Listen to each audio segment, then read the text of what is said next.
जय हिंद मेरे प्यारे दोस्तों। आई एम सपना। वेलकम टू कंपटीशन शाला।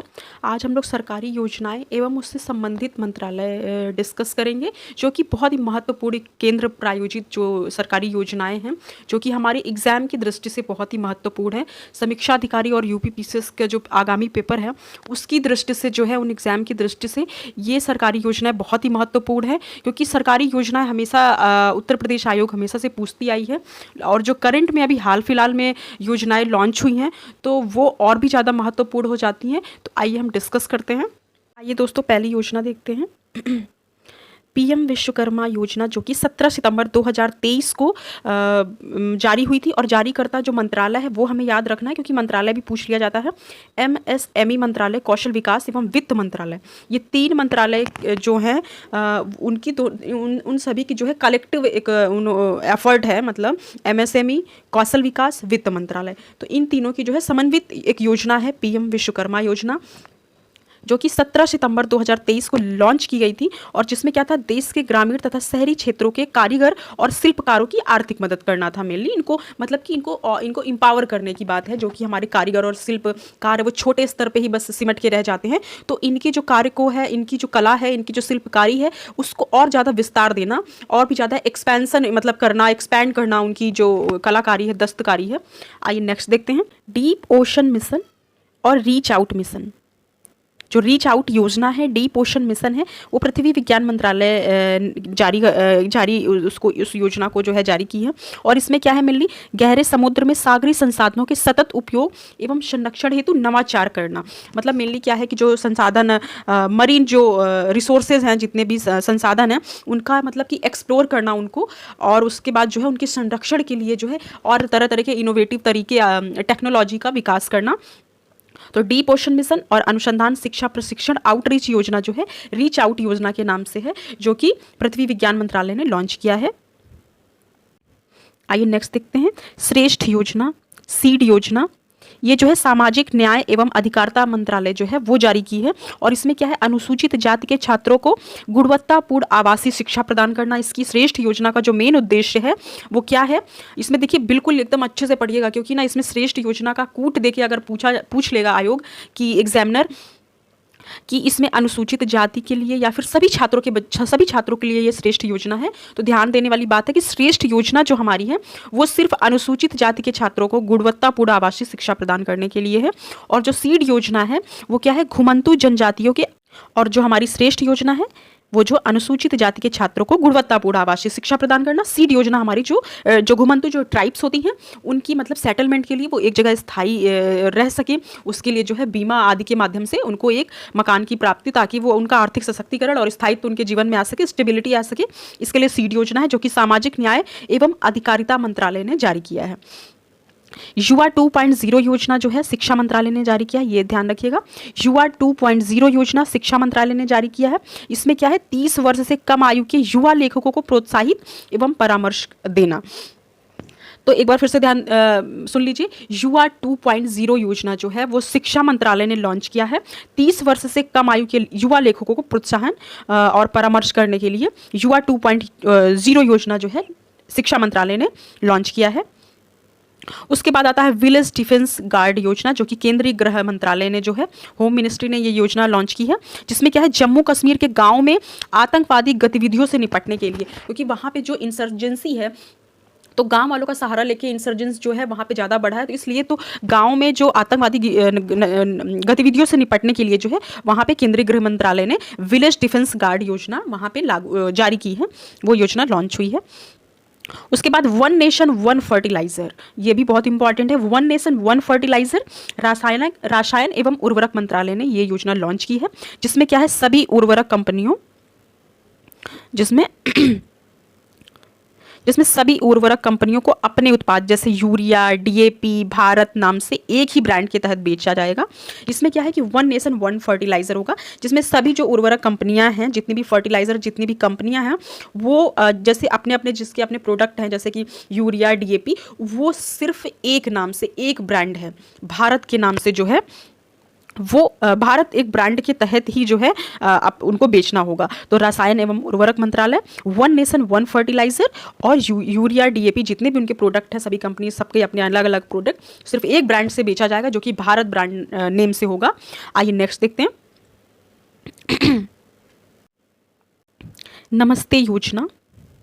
नमस्ते योजना जो है सामाजिक न्याय एवं अधिकारिता मंत्रालय एवं आवासीय एवं शहरी मामले मंत्रालय, दो मंत्रालय, यहाँ पे दो मिनिस्ट्री इन्वॉल्व हैं, जो कि सामाजिक न्याय एवं अधिकारिता मंत्रालय, सेकंड है आवास एवं शहरी मामलों की जो मंत्रालय हैं, उन दोनों की समन्वित योजना, दोनों की कलेक्टिव एफर्ट की वजह से नमस्ते योजना जो है नमस्ते योजना कार्यक्रम जो है लॉन्च किया गया है, जिसमें क्या है सीवर और सेप्टिक टैंक की सफाई के लिए मशीनीकृत स्वच्छता परिवेश विकसित करने के लिए, इसके अंतर्गत क्या है जो सफाई कर्मचारी हैं उनकी सुरक्षा के लिए मशीनी एवं उपकरणों का जो है प्रयोग करना, क्योंकि ये बहुत ही डेंजरस और बहुत ही मतलब खतरनाक ये काम था कि जो वो लोग टैंक के मतलब अंदर जाके जो साफ़ सफाई करते थे, तो बहुत ही मतलब इतना बहुत ही डेंजरस काम था। इस वजह से गवर्नमेंट ने उनको प्रमोट करने के लिए क्या किया है कि उनकी सुरक्षा के लिए, क्योंकि उसमें जान भी चली जाती थी कभी कभी, तो इसलिए उनकी सुरक्षा के लिए जो मशीनें और उपकरण जो वेपन्स हैं उसकी सहायता से, इक्विपमेंट की सहायता से जो है वो इसका प्रयोग करके अपनी जान की सुरक्षा कर सकते हैं। और इसमें क्या है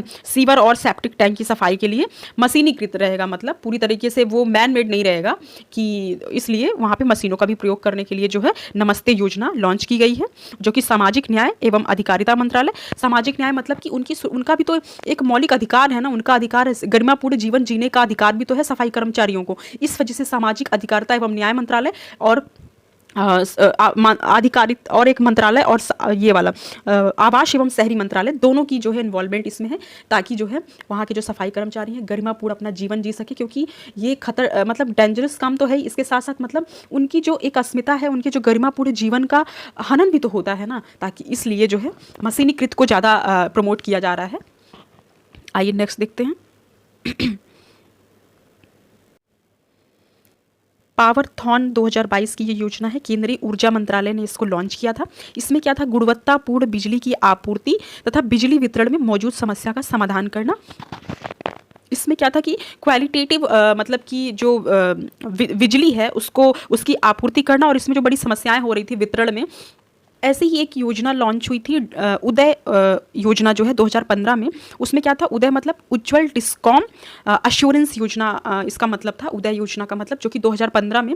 उसमें क्या था कि जो डिस्कॉम का मतलब होता है डिस्ट्रीब्यूशन कंपनीज, मतलब कि जो बिजली, यहाँ पे बिजली डिस्कॉम योजना से मतलब है कि जितनी भी मतलब विद्युत का जो डिस्ट्रीब्यूशन करती थी जो कंपनीज, तो वो घाटे में चल रही थी, तो इसलिए उनको जो है उबारने के लिए, घाटे से उसको उबारने के लिए गवर्नमेंट ने जो है उदय एक योजना लॉन्च की थी, जिसमें क्या था उज्ज्वल डिस्कॉम अश्योरेंस उनको देना, अश्योरेंस योजना थी।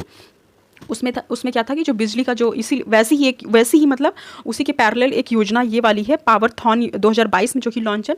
उसमें क्या है कि क्वालिटेटिव बिजली और साथ में क्या है आप बिजली की आपूर्ति, साथ में जो है बिजली वितरण में जो समस्याएं मौजूद होती हैं, जैसे कि सही से नहीं हो पा रही, घाटे में चल रही हैं। बहुत सारी ऐसी कंपनियां हैं कि जो बिजली जो को प्रोडक्ट मतलब बिजली प्रोडक्शन जो कंपनियां हैं वो घाटे में चल रही हैं, तो इसलिए गवर्नमेंट उनको भी थोड़ा सा प्रमोट करती है, उनको भी अश्योरेंस देती है, उनकी आर्थिक स्थिति थोड़ी मजबूत हो तो गवर्नमेंट उनको जो है प्रमोट करती है। इससे क्या है कि बिजली वितरण की जो समस्या है वो कहीं ना देखने को मिले, तो इसके लिए पावरथॉन 2022 में योजना लॉन्च हुई है। नेक्स्ट देखते हैं अमृत भारत स्टेशन योजना, जो कि रेल मंत्रालय की योजना। स्वाभाविक रूप से अमृत भारत स्टेशन योजना है तो रेल मंत्रालय ही करेगी। पूरे देश में रेलवे स्टेशनों का नवीनीकरण करना। और फिर एक आती है एमएसएमई प्रतिस्पर्धी लीन योजना, जो कि एमएसएमई मंत्रालय के द्वारा लॉन्च की गई है। इसमें क्या है, एमएसएमई में वैश्विक प्रतिस्पर्धात्मक के लिए रोड मैप प्रदान करना, क्योंकि जो हमारे माइक्रो स्मॉल और मीडियम जो मतलब कि ये है एंटरप्रेन्योर हैं, उनको जो है वैश्विक स्तर पे कॉम्पिटिटिव बनाना, कि जितने भी इनके जो प्रोडक्ट होते हैं उनको अंतर्राष्ट्रीय स्तर पे वो सभी चीज़ों को जो अंतर्राष्ट्रीय स्तर पे जो प्रोडक्ट है उनको कम्पीट कर सके। इसके लिए जो है एमएसएमई मंत्रालय ने लीन योजना लॉन्च की है। समर्थ योजना, जो कि कपड़ा मंत्रालय की योजना है। समर्थ योजना में क्या है कि कपड़ा उद्योग और संबंधित क्षेत्रों को प्रोत्साहन प्रदान करना और रोजगार सृजित करना। तो ये समर्थ योजना इतनी इंपॉर्टेंट नहीं, पर एक बार देख लेना सही रहता है। महिला सम्मान बचत पत्र योजना जो है ये वित्त मंत्रालय की योजना है। इसमें क्या है, महिलाओं के निवेश को प्रोत्साहित करना, ये बहुत इंपॉर्टेंट योजना है। महिर मिशन जो है वो विद्युत मंत्रालय एवं नवीकरणीय ऊर्जा मंत्रालय की योजना है। इसमें भी जो है विद्युत क्षेत्र में नवीन प्रौद्योगिकी के स्वदेशी प्रदर्शन को सुविधाजनक बनाना। इसमें क्या है कि सिर्फ जो है कोल से बिजली ना बने, इसमें और भी इनोवेटिव तरीके से, जैसे सौर ऊर्जा हो गई, विंड एनर्जी होती है, सौर ऊर्जा हो गई, तो इसके माध्यम से भी बिजली जो है उत्पन्न करना, इनोवेटिव तरीकों से जो है बिजली उत्पन्न करना। तो ये एक महिर मिशन है जो कि विद्युत मंत्रालय एवं नवीन और नवीकरणीय ऊर्जा मंत्रालय की समन्वित योजना है। मिष्टी योजना, ये भी बहुत इंपॉर्टेंट योजना है। पर्यावरण, वन एवं जलवायु परिवर्तन मंत्रालय ने इसको लॉन्च किया है। वित्त मंत्री निर्मला सीतारमण द्वारा जो बजट जब सत्र लागू हुआ था, तो बजट जब पेश किया गया था तभी मिष्टी योजना लाई गई थी। इसमें क्या है, भारत के तटीय प्रदेशों में मैंग्रोव जो वन है, मतलब तो उसको संरक्षित करने का जो ये काम है मिष्टी योजना करेगी। मिष्टी योजना काम क्या करेगी, एक बार मैं फिर से बता दे रही हूँ।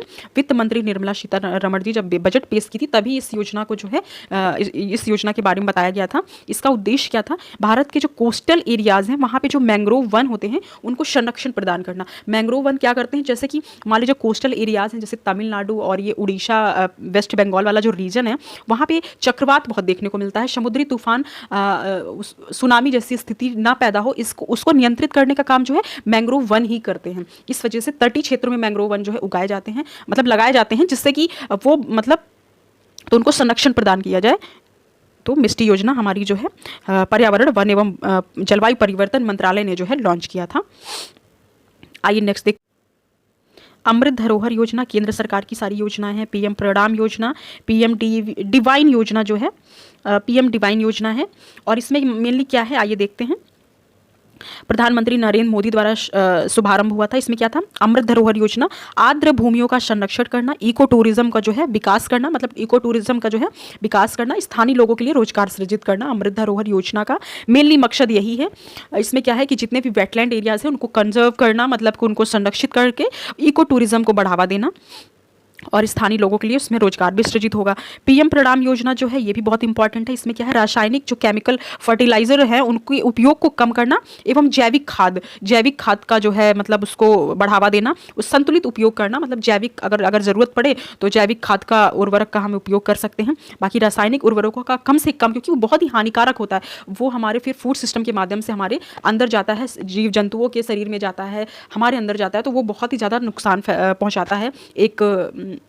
एक टाइम के बाद जो है बहुत ही हानिकारक है, बहुत हार्मफुल है। इस वजह से जो है रासायनिक उर्वरकों का कम प्रयोग करना और जैविक खाद का प्रयोग, उससे मतलब उसको बढ़ावा देना। और जैविक खाद का सबसे पहले प्रयोग करने वाला जो पूर्णतः स्टेट बना है 100%, वो सिक्किम था।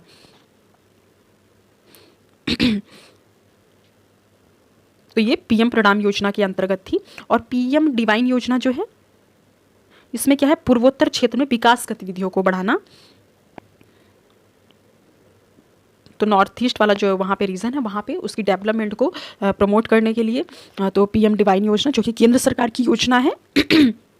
आइए नेक्स्ट देखते हैं। पीएम पोषण योजना। तो पीएम, सॉरी दोस्तों इसमें थोड़ा सा दिक्कत है, पर कोई नहीं, मैं डिस्कस कर दूंगी, मैं बोल दूंगी तो वो थोड़ा सा आपको समझ आ जाएगा। पीएम पोषण योजना जो है प्रधानमंत्री नरेंद्र मोदी ने मिड डे मील योजना को जो है 5 साल की अवधि के लिए बढ़ा दिया है और उसका नाम पीएम पोषण मिशन कर दिया है। जो कि मिड डे मील योजना के नाम से था, अब उसको 5 साल आगे बढ़ाकर उसको पीएम पोषण योजना के नाम से अब जानी जाएगी। इस योजना के तहत स्थानीय स्तर पर स्कूलों में बच्चों को पौष्टिक जो है मध्याह्न भोजन, जो लंच प्रोवाइड कराया जाता है, वो भोजन मिलेगा। और मिड डे मील योजना को 5 साल की अवधि के लिए और बढ़ा दिया गया है, जिसके जो पीएम पोषण योजना के तहत अब जानी जाएगी। मित्र योजना जो कि कपड़ा उद्योग में निवेश को आकर्षित करना और विश्व स्तर पर प्रतिस्पर्धी बनाना। तो मित्र योजना जो है ये भी थोड़ी इंपॉर्टेंट योजना है। ये सारी योजनाएं केंद्र सरकार द्वारा प्रायोजित योजना है। कौन सी, पीएम पोषण योजना, मित्र योजना, पीएम डिवाइन योजना, पीएम प्रणाम योजना। पीएम प्रणाम योजना जो है रासायनिक उर्वरकों के उपयोग को कम करना। पीएम डिवाइन योजना जो है वो हमारा नॉर्थ ईस्ट रीजन के डेवलपमेंट के लिए योजना लाई गई है। पीएम पोषण योजना जो कि मिड डे मील योजना के नाम से जानी जाती थी, अब वो 5 साल तक के लिए आगे बढ़ा दी गई है, एक्सटेंड कर दी गई है, जो कि पीएम पोषण योजना के नाम से जानी जाएगी। मित्र योजना जो है कपड़ा उद्योग में जो है निवेश को आकर्षित करना के लिए जो है मित्र योजना लाई गई है। तो दोस्तों अगर ये मेरा वीडियो आप लोगों को पसंद आता है तो प्लीज़ लाइक एंड सब्सक्राइब कर दीजिएगा। Thank you for watching.